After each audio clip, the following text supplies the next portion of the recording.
Ailleurs, entre le soutien inconditionnel aux forces de l'ordre et le soutien inconditionnel à l'État israélien, vous avez visiblement fait votre choix. Vous, d'habitude si rapide à communiquer, vous étiez bien discret lorsque nos gendarmes français, pourtant sous statut diplomatique, ont été interpellés par des policiers israéliens dans le domaine de l'Eléona, en Palestine occupée. Vous vous prétendez patriote, mais vous laissez Israël piétiner la souveraineté française, car c'est toute la France qui est humiliée quand un de nos gendarmes est mis face contre terre par une police étrangère.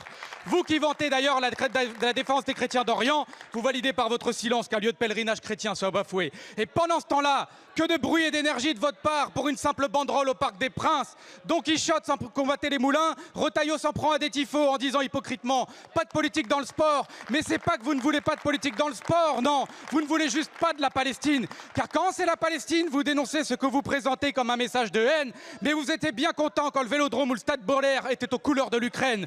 Pour empêcher toute opposition au génocide à Gaza de s'exprimer, vous criminalisez abusivement à tel point que le Comité des droits de l'homme de l'ONU a dénoncé votre instrumentalisation de la lutte, pourtant légitime, contre l'apologie du terrorisme.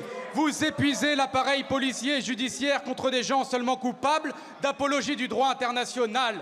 Et si vous n'avez pas la même fermeté envers les organisateurs du gala Israel is Forever, dont les responsables appellent pourtant à l'éradication de Gaza, à l'extermination de sa population et à la colonisation, c'est précisément parce que vous les soutenez et que par conséquent, vous n'êtes pas seulement passif, vous êtes complice du génocide en cours.